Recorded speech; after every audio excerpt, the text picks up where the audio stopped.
Hi folks, this is all the fruit, and today I want to present you the quince, a fruit which has been with mankind throughout the whole history of civilization, but which is kind of being forgotten nowadays.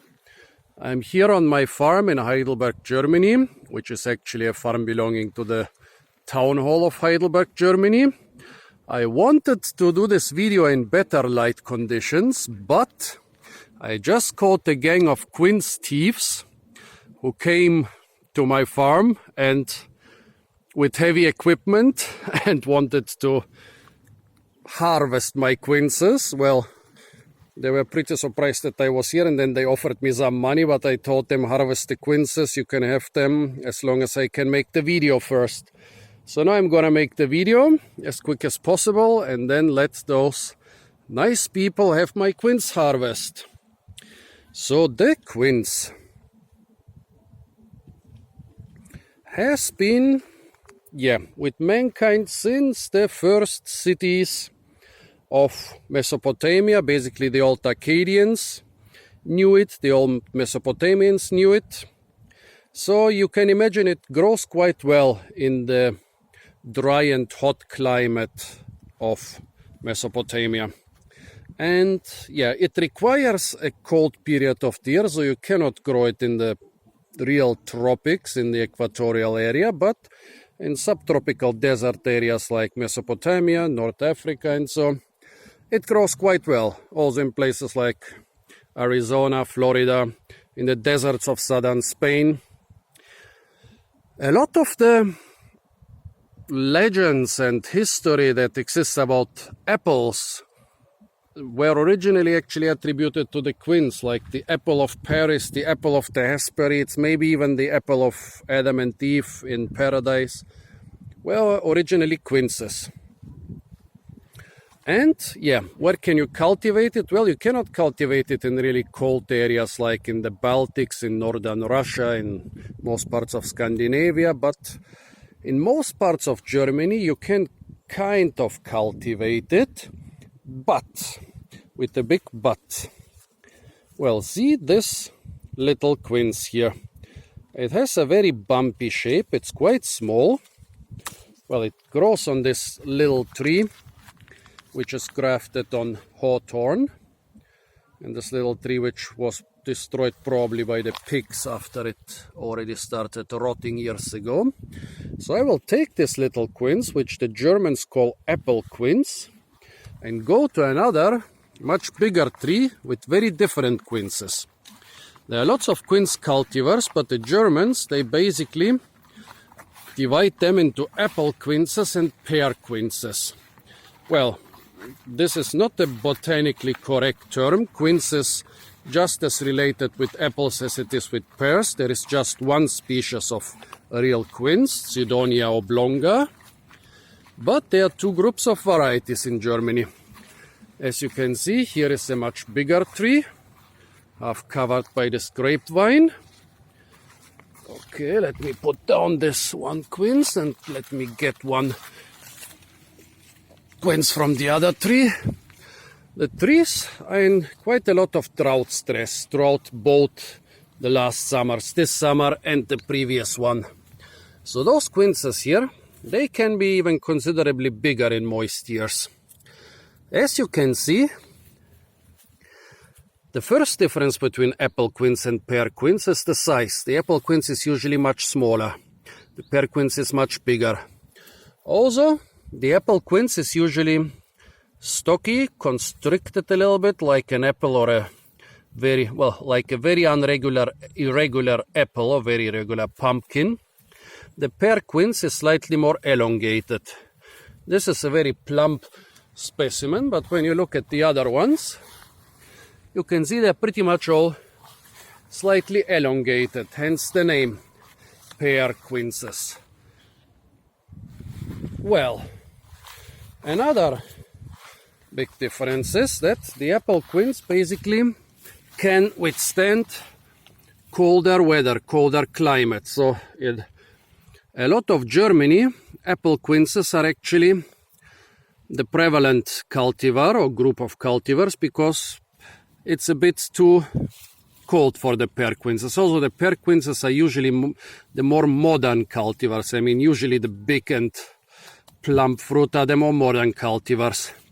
Another difference, I should have brought a machete, but I think the quince thieves would run away if I come back with a machete.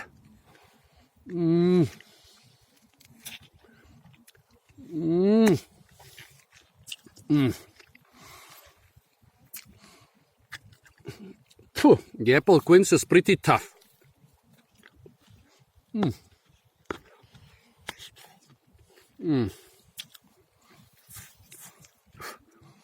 The pear quince, though still considerably tougher than a ripe apple or ripe pear, is much softer. So it's bigger, it's softer.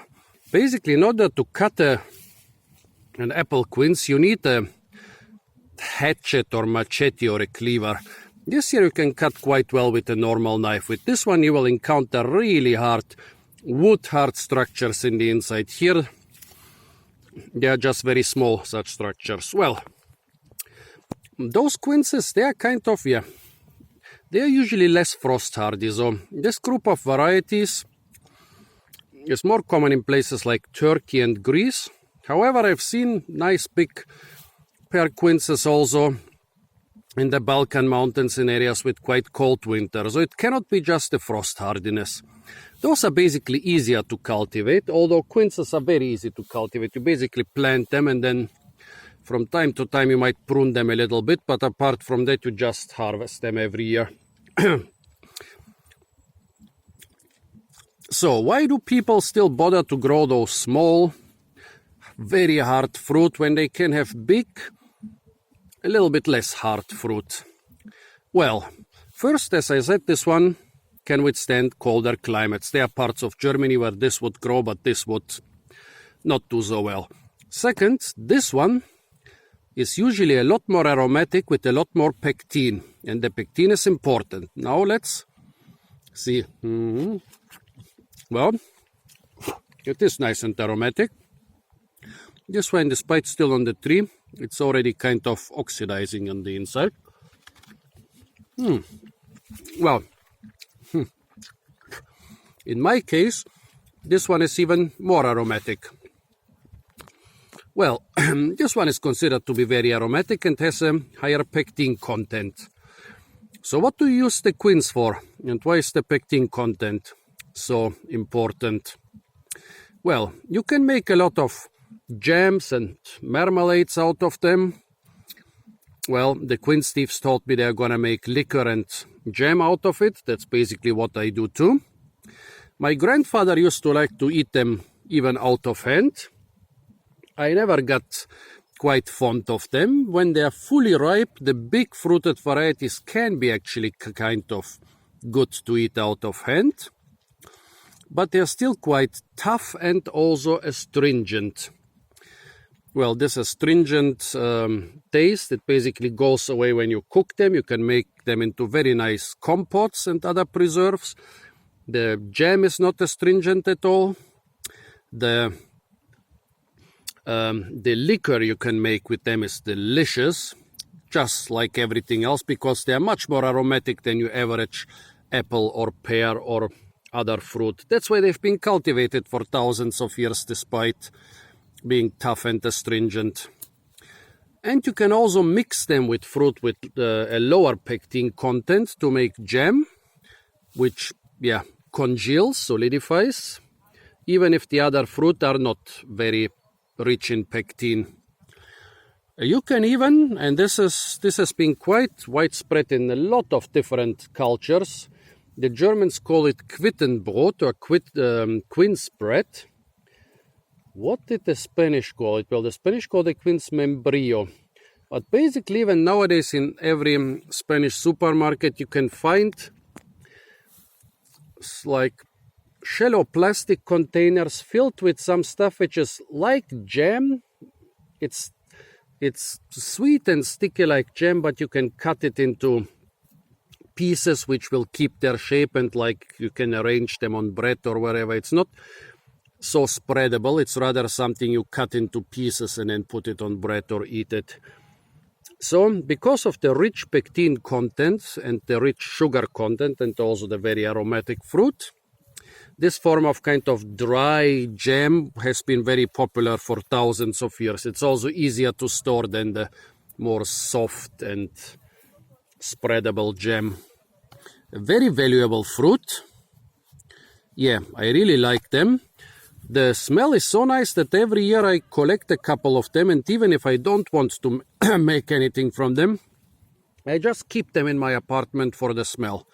Smell is just delicious. They smell up your whole apartment. Wonderful smell. How shall I describe it? It's a fruity smell. It's not apple, it's not pear, but it's similar to apple or pear. Really nice.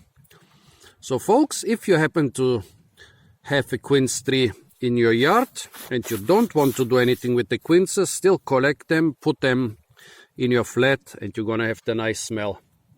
So one last look on my beautiful quince tree. The quince thieves are coming back over there, and I promised them they can have almost my whole quince harvest. So sorry that I did this video in the bad evening light, but I wanted to do it tomorrow, but the thieves came today. So stay tuned for a lot more fruit videos from the farms and orchards of Heidelberg. And don't forget to like, share, comment and subscribe.